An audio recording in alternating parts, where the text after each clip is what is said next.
Bismillah ar-Rahman ar-Rahim, salam alaikum wa rahmatullahi ta'ala wa barakatuhu. Que la paix soit avec vous, où que vous soyez, qui que vous soyez.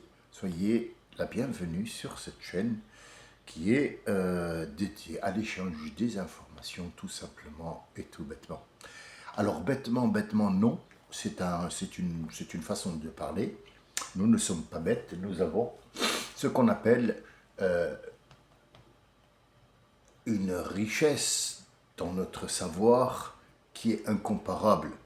Alors, qui dit richesse passe directement à l'argent et ce qu'il possède. Or, la richesse, dont le nom en arabe est al-rina et non pas al-thara. La richesse, le mot riche en français, riche, ça veut dire possède. Or, celui qui possède, c'est Allah. Notre ami, je me rappelle notre ami grec, que Dieu le garde, il a dit, tu dis chez nous, c'est quoi chez nous? Alors, c'est un Français, hein, je vous le rappelle, et donc il se tourne vers les gens je ne dis pas des origines, parce qu'on est tous de la même origine, mais disons, qui parlent français, il y a des Français qui ont dit, ouais, mais ça, ici, c'est chez nous. Il dit, chez vous, c'est quoi? C'est le trait que vous avez fait sur la géographie qui vous permet de dire chez vous. Ici, il n'y a pas de chez nous, ça appartient à Allah. Et tout appartient à Allah, effectivement.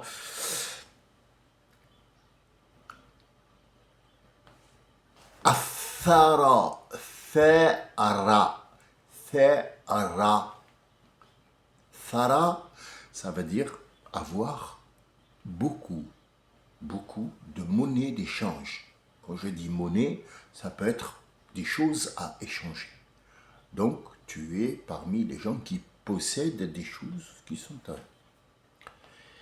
El-Rina, la richesse, c'est pas avoir de l'argent. Ça veut dire que tu n'es dans le besoin de rien et de personne. C'est le nom d'Allah Al-Ghani. Allahul Ghani. Il n'a besoin ni de notre salaire, ni de notre reconnaissance, rien du tout. Nous sommes les pauvres par rapport à Allah. Le pauvre, c'est celui qui est dans le besoin. Le mot pauvre en arabe ou en français ou en allemand, c'est le même, mais le mot riche, c'est pas le même. Et dans notre richesse à nous, il y a trois mots qui se répètent tout le temps. Vous pouvez demander à n'importe quel imam, même les plus idiots, comme Chelgoumi par exemple. Mais non, Chelgoumi, c'est pas un idiot. C'est une merde. Non, même pas, parce qu'une merde, tu sais, tu achètes des aliments que tu dégères, bah, c'est des sous quand même. Je vais lui trouver. Pour l'instant, laissez-nous dans notre sujet de conversation.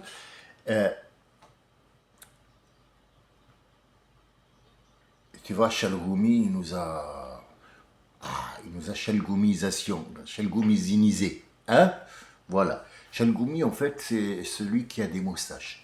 Chalroumi, Chalrouma, ici.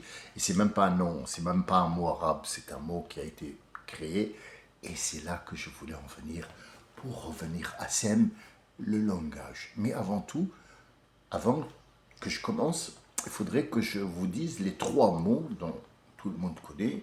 Allah, quand il crée l'être humain dans le ventre de sa maman, il lui donne trois choses qui sont importantes. Sans ça, il n'existe pas. Même s'il a un corps, il respire. As-sam' wal-absar wal-af'ida. As-sam' al-absar af'ida. Af'ida. Alors, as-sam'u, c'est l'écho.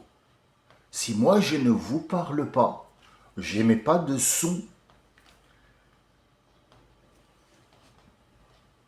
on ne se comprendra pas. Il le faut. Le son, il le faut.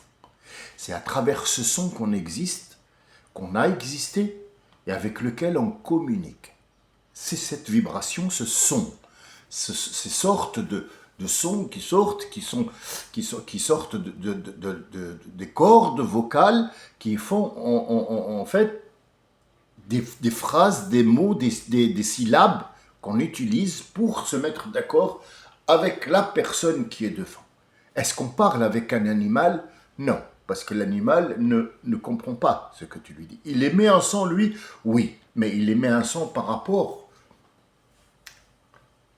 à ses semblables, mais il ne comprendra pas ce que tu dis. C'est un son, c'est une vibration, il doit exister. As-sama, il est seul et unique. Il n'y a pas d'autre sama que le sama. Ça veut dire ces vibrations. Il n'y a pas d'autre chose que ces vibrations. Wal abasar. Al abasar, c'est les points de vue, c'est la vue, c'est comment voir la chose. Et surtout aussi le regard. Parce qu'il y a des gens qui n'ont pas ce regard. Ils sont privés de ce qu'on appelle l'image. Ils sont nés aveugles, ou ils deviennent, ou ils perdent la vue. Mais ils ont avec le son. Le son est la meilleure image qu'il puisse y avoir. C'est avec le son qu'on apprend parce que c'est l'image vient se mettre et se positionner sur le son. Et après, on a al-af'ida. Al-af'ida. Alors, on est allé en arabe, l'arabe qui a été fabriqué, bien sûr, dans les médias, dans tout ce qui est livres et tout ça. Al-af'ida, c'est le fouad, l'intérieur du cœur, et puis vas-y que je t'aime, que tu m'aimes, que aime. Francis a aimé Lalanne, mais Lalanne aime Francis l'autre, mais l'autre est tombé amoureux d'Amandine, qui elle-même avait un petit faible dans le fond du cœur pour Adrien. Al-Fouad, il est là. Al-Fouad, c'est l'intérieur, le cœur du cœur du cœur. Qu'est-ce que le cœur en arabe? Al-Qalb, qu'est-ce que le cœur? Le cœur, c'est pas celui qui est dans la poitrine et qui donne de l'oxygène à la tête. Est-ce qu'il est important? Sans le cœur, on n'est rien. Mais le cœur des choses n'est pas là. Le cœur, il est là. Parce qu'en arabe littéraire, al-qalb vient du mot at-taqlib. Quand je prends, par exemple, allez, disons que je vais prendre une banane. Mon regard va se poser sur la couleur, sur la forme, sur les petites choses. Bon, il y a des scientifiques qui vont couper pour voir à l'intérieur, microscope. Mais aussi, on va chercher dans la mémoire, dans le gène, dans la compréhension, qu'est-ce que c'est? À quoi ça sert? Après, on va goûter, on va sentir, on va palper. Tout ça, ça s'appelle at-taqlib. En arabe littéraire, at-taqlib vient du mot qalb. Le prophète a cherché dans le ciel. Allah lui a répondu dans le Coran, Wanara. Nous sommes en train de te voir. Ça veut dire Allah et ses attributs, que tu cherches dans le ciel une direction. Wanara taqalluba wajhaka. La direction, c'est pas le visage. Que tu cherches une direction et nous allons te donner la direction de la Mecque. Alors, où que vous soyez, dirigez-vous vers. Ça s'appelle Al-Qalb, le cœur. Le cœur, c'est pas le truc qui donne de l'oxygène. Le cœur en arabe littéraire, ça veut dire at-taqal.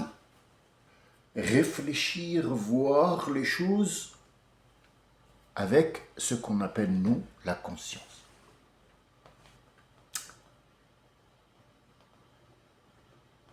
C'est les trois choses que Dieu donne à l'être humain à sa naissance. C'est écrit dans le Coran partout, que vous lirez, vous trouvez ça. As-sama, wal-absar, wal-af'ida.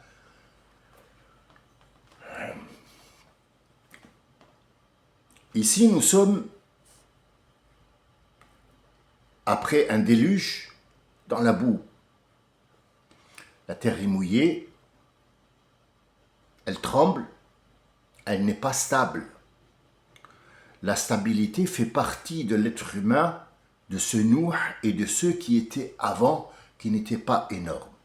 Combien il y a d'années, apparemment, selon la science, je peux croire en des choses et je peux aussi rejeter des choses, mais disons que on va prendre il y a 1 milliard d'années, ce qui est peu, que l'être humain a fait son apparition. Alors de quel être humain parlons? Nous, ici. De Adam ou de celui qui était avant, ou alors de nous, ou de ceux qui étaient avant, de qui on parle? De quel être humain? Donc la science n'est pas très stable là-dessus, mais Allah Azza wa Jal,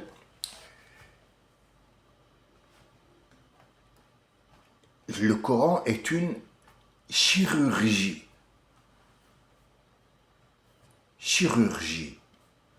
Aujourd'hui, je vais vous parler de Sem, où il s'est installé, mais en même temps, je vais vous dire comment nous savons ça. Comment nous le savons? Comment ce savoir nous vient? D'où il vient? Parce qu'il y a quelqu'un qui est allé chercher? Non. On peut tous voir, et c'est écrit. Même les gens qui sont nés aujourd'hui et qui se croient, ou qui ont la conviction d'être, on n'est plus, ouais, parce qu'on a évolué. T'as rien évolué du tout, tu fais toujours caca, mon ami. Eh oui, mais prouve-moi le contraire. Prouve-moi le contraire. Tu es aussi primitif que le premier. Tu es aussi primitif que le premier. Mais disons que ce sujet-là, je vais y revenir. Déjà, parlons de la chirurgie. Il y a un verset, il y a une sourate qui s'appelle Sourate Az-Zilzal. Idha, c'est une condition. La sourate commence par une condition. Ce n'est pas vraiment une condition. Il te donne le moment précis. Le moment précis.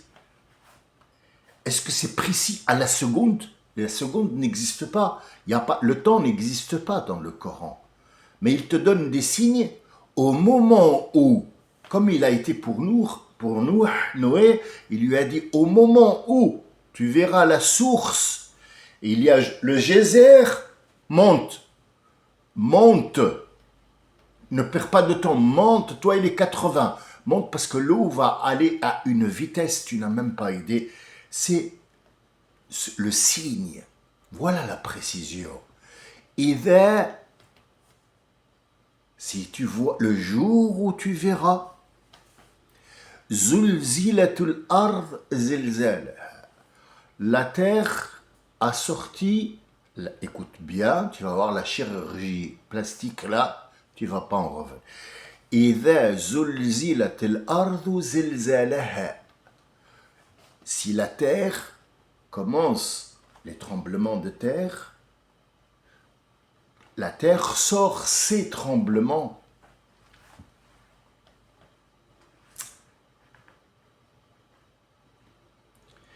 Comment ça, ces tremblements? Parce que on voit des tremblements de terre. Il y a des... Non, ça c'est les normales. Ah bon? Parce qu'il y en a d'autres qui sont cachés. Ben oui. Ce sont ceux que tu vas provoquer toi. Moi? Oui, toi, être humain. Moi, l'être humain, je vais provoquer des tremblements de terre. Oui. Comment? Avec une pelle? Parce que l'être humain, il se croit très intelligent. Il fait des sketchs, ça me... Moi, ferme-la, ferme-la. Ferme-la, ferme-la. Non, mais c'est pas que ferme-la, parce qu'elle s'est jamais ouverte, ta gueule. T'as même pas de bouche. T'es né avec un... Comme ça. C'est cousu. Ferme-la. Être humain. Tais-toi.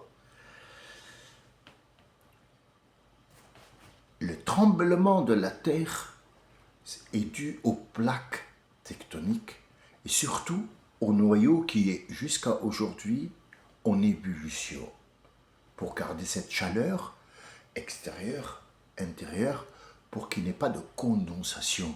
Elle est hamar. Quand tu es dans une maison fermée, où il y a de la chaleur, et que dehors il fait froid, tu as tes vitres qui font de la condensation. Cette condensation-là, elle va faire de l'humidité, ce qui va faire de ton logis un truc insalubre. Tu ne peux pas plus vivre dans cette maison parce que tu ne peux plus respirer. Tu n'auras que des champignons, tu seras malade. Qu'est-ce qu'on fait, mon petit chéri? Eh bien, on va faire ce qu'on appelle une VMC. Ça veut dire que tu laisses toujours de l'air rentrer ou alors tu chauffes de l'extérieur pour qu'il y ait une stabilité. Cette stabilité-là, elle existe dans le monde à chaque fois qu'il y a un volcan qui crache, à chaque fois que tu as une condensation de l'autre côté, une évaporation pour que le monde se stabilise. Et il lui a fallu beaucoup pour qu'il se stabilise. Dans cette stabilisation, l'être humain va, on va utiliser le mot, va évoluer. Il n'a pas été primitif pour évoluer. Non, l'évolution ici, c'est travailler avec les matières qui sont données. Et est-ce que cette terre-là, c'est moi qui serai la cause de son tremblement? Oui. Je termine le verset, le verset, et puis on passe à Sem. إذا زلزلت الأرض زلزالها. Ah, elle va sortir un autre tremblement qui est artificiel, qui n'est pas prévu. Prévu dans le destin et la destinée, oui, mais il n'attend que quelqu'un qui le fasse. Pourquoi la terre va avoir des tremblements qui ne sont pas normaux? Parce que وَأَخْرَجَتِ الْأَرْضُ أَثْقَالَهَا. La terre a sorti tout ce qu'il y avait de lourd à l'intérieur d'elle, donc les métaux lourds, parce que cette lourdeur faisait guise de stabilité, on l'a sorti. Pourquoi il nous raconte ça, Allah Azza wa Jal, pour nous? Qu'est-ce que ça nous apporte, nous? Je suis bien, j'ai mon téléphone, des bananes, tout ça. Oh, je suis bien, tranquille. C'est tranquille. Akhrajat al-ard athqalaha, ça veut dire que la terre n'a plus ce contrepoids, ce pétrole, ces métaux. Tu les as tous sortis. Tu as déplacé la terre, tu l'as mis d'un côté à l'autre pour faire soi-disant un gratte-ciel à Dubaï, pour qu'il y ait une connasse qui a du botox dans les lèvres, te vend des produits cosmétiques qui vont te tuer. C'est tout ce que tu as fait. C'est ça l'évolution. وَأَخْرَجَتِ الْأَرْضُ أَثْقَالَهَا. Ce jour-là, يَقُولُ الْإِنسَانُ مَا لَهَا. Le jour où l'être humain dit « Mais qu'est-ce qui se passe? Pourquoi il n'y a plus... » Ah, c'est la fin.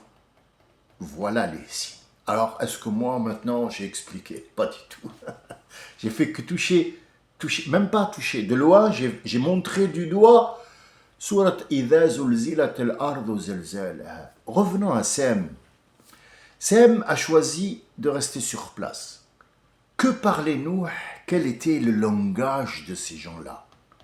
Vous allez me dire, ouais, mais t'as pas de preuves concrètes, il y a un PD qui va me sortir, le rationnel, parce que, ouais, il faut être rationnel.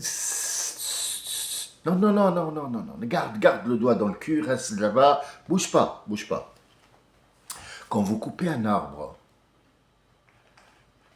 vous avez dedans des informations concernant la période à partir de laquelle il a poussé, c'était un germe ou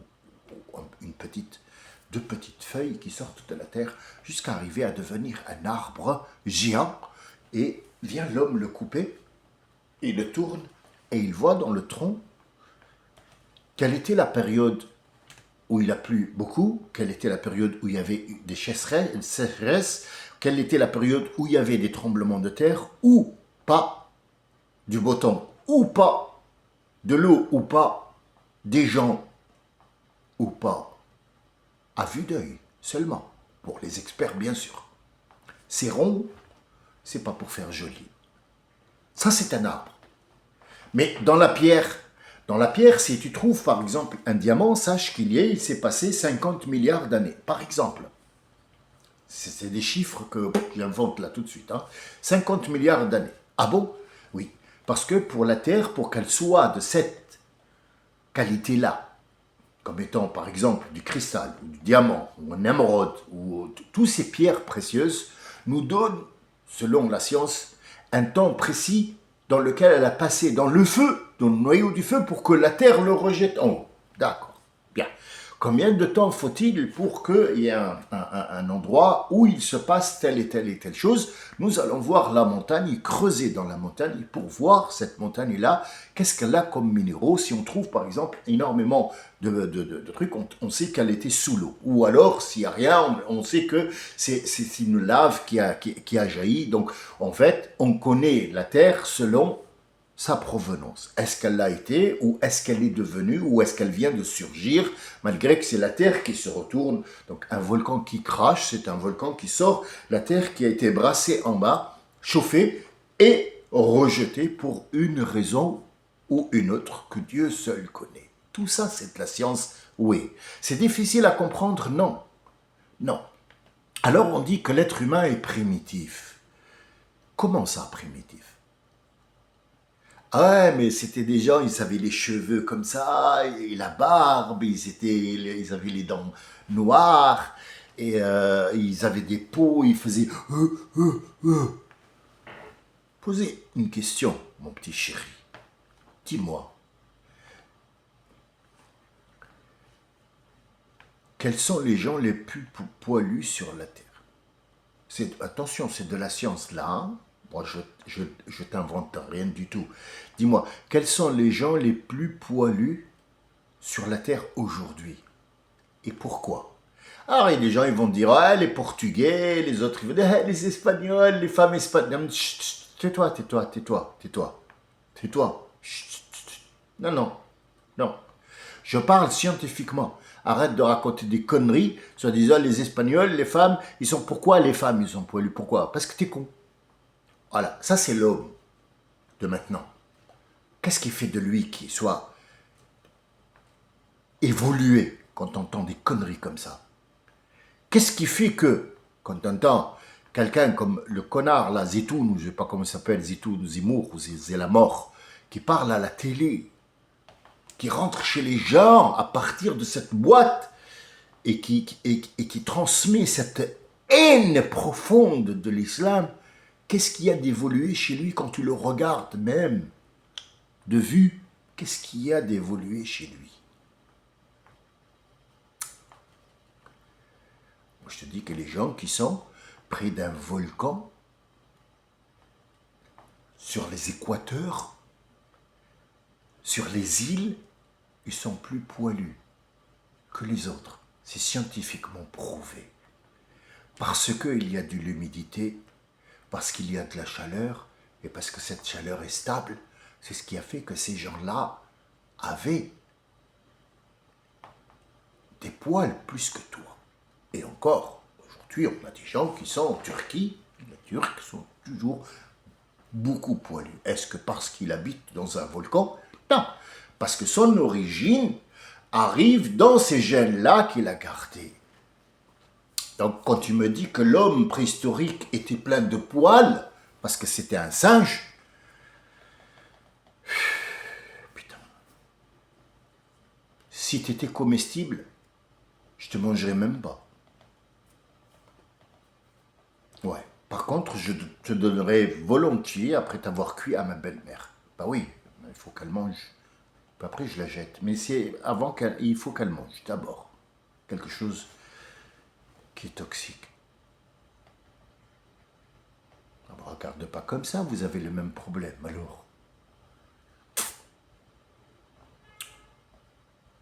Poilu. Monsieur Sem va migrer, lui et ses gens, sa femme, ses enfants, vers un endroit qui s'appelle aujourd'hui Sanaa, au Yémen. Et ce village-là, jusqu'à aujourd'hui, s'appelle le village de Sem. C'est le village où il s'est attribué. Il n'y avait pas encore de mer rouge, ni noire, ni bleue. La terre va commencer après. Et ils se sont un petit peu en route perdus. Pourquoi? Parce qu'ils n'étaient pas beaucoup et il fallait absolument qu'ils sèment des gens en route. Il fallait qu'ils semer des gens en route. Pourquoi? Ça va faire des tribus. Et un jour, ça va être des tribus plus grandes et après, ça va faire des peuples. Sauf que quand ils sèment en route, et ils vont perdre le langage. Quel était le langage parlé? C'est le langage d'Allah Azza wa Jal, le langage que Dieu a donné à l'être humain et qu'il a planté en Adam. Et il lui a planté toutes les sortes de langages qu'il y avait. Et le seul et unique, c'était cet arabe littéraire. Et cet arabe littéraire va changer parce que le monde a changé et chaque tribu qui est en route semée, chaque tribu qui va partir loin va perdre le langage que nous et les anciens parlaient. C'était un dialecte de l'arabe qui s'appelle le langage sémite.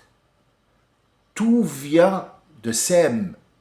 Les sémites, ce sont les enfants de Sem qui vont un petit peu habiter dans l'Arabie. Cette Arabie qui ne l'est pas encore. Point d'ancrage, le Yémen.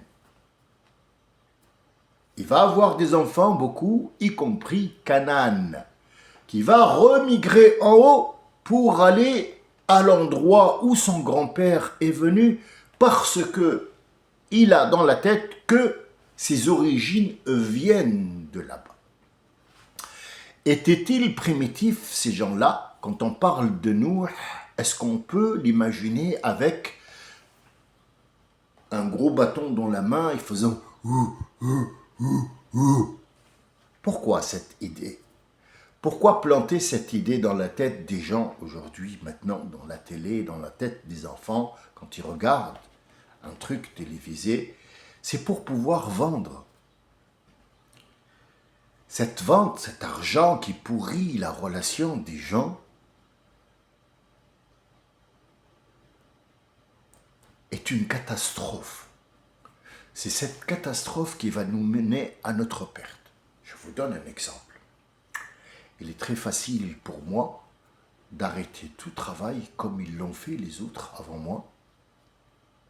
Et il va, par exemple, parlons de 2026 là maintenant, je vais faire un podcast. Je vais acheter un micro droit et je vais faire un live. Qui me paye? YouTube. YouTube va me payer. Et je vais gagner beaucoup de... Ouh là là, t'as même pas idée. Alors, non seulement tu vas être connu, mais des sous. Beaucoup. Qui paye ces sous? C'est ceux qui écoutent. Comment ça, ceux qui écoutent? Par exemple, je vais vous donner Le Pen. Le Pen, lui, sa fille, ses filles, ses arrière-petites-filles, comment ils mangent? À la sueur du front? Non, c'est avec le front national. C'est pas la sueur, c'est le front national. C'est quoi cette histoire? Alors, que ça soit Zemmour ou d'autres, ou Bardella, ou Bordel, ou ces cons-là, ces déchets nucléaires qui existent là aujourd'hui, ils vivent de la donation des gens qui croient en eux. Regardez, dites-moi. Alors l'État, bien sûr, va encercler tout ça pour que ça soit clair et net, pour qu'il n'y ait pas d'abus. Donc, bon, ça va, les adhérents vous payent, mais il faut une comptabilité et vous faire une fiche de paye. Donc, en fait, il est réglo, le gars. La nana, elle est réglo. Mais qu'est-ce que tu vends? Je vends de la haine et des discours. Ça se vend ça? Ouh là là, t'as même pas idée de ce qui se vend. T'as même pas idée de ce qui s'achète et ce qui se vend. Sauf que moi, je ne vendrai pas la ilaha illallah pour que toi tu payes pour la ilaha illallah et que moi je mange avec ça. Autant m'étrangler avant. Voilà ce que Dieu veut. Que tu fasses quelque chose à la sueur de ton front. Quand tu auras besoin de quelque chose, le monde qui est autour de toi t'aide. C'est cette idée qui était à cette époque-là. Qui est évolué? Sem, Noé ou toi aujourd'hui? Qui est le plus évolué? Tu me parles de poils. Moi, je te parle d'évolution. Elle est où l'évolution? Elle était à cette époque-là. Parce qu'il va semer. Non seulement il va semer de la plantation, et il va semer la terre, mais il va semer des gens avec une bonne compréhension des choses. Qu'est-ce que tu sèmes toi ici aujourd'hui maintenant? Tu as tout détruit. Tu as tout détruit. Arrivé à un certain moment, tu es en train de vendre des femmes et des filles pour les mettre en vitrine en Belgique jusqu'à aujourd'hui. À Dubaï, aux Pays-Bas, ils mettent des femmes dans des vitrines, un objet sexuel pour le vendre. Tu trouves ça normal? Tu me parles de la femme? Je t'explique un truc, mon ami. Cette femme voilée dont tu te moques et que tu veux lui arracher son voile, écoute bien ce que je te raconte. 45. La femme européenne en 45 a eu le droit d'avoir une paye. En 45, elle a eu le droit d'exister. Or, la femme musulmane existe avant même la naissance parce que c'est la maman qui va donner naissance aux musulmans.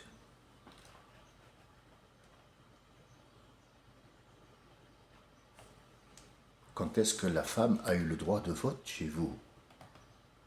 Les anciens là, dites-moi. Regardez quand est-ce que la femme a donné son avis dans l'islam du premier jour. Qui a dépensé de l'argent pour que les musulmans puissent? Qui? Khadija. Avant même l'arrivée de l'islam, Mohammed sallallahu alayhi wa sallam respectait son épouse. Un respect total. Est-ce que tu l'as, toi? Est-ce que tu as ce respect? Tu sais ce que l'homme regarde à la télé? C'est pas les informations. Non. Peut-être en France moins. Mais allez voir dans les pays les autres.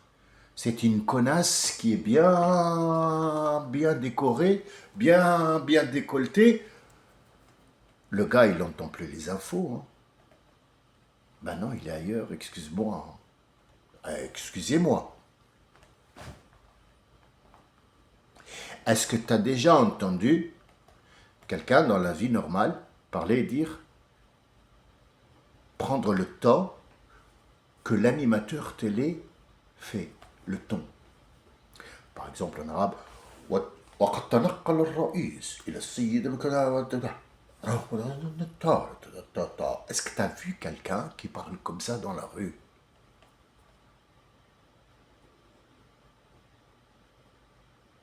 Alors, qu'est-ce que tu es en train de faire? Tu es en train d'évoluer ou tu es à la fin de ta vie?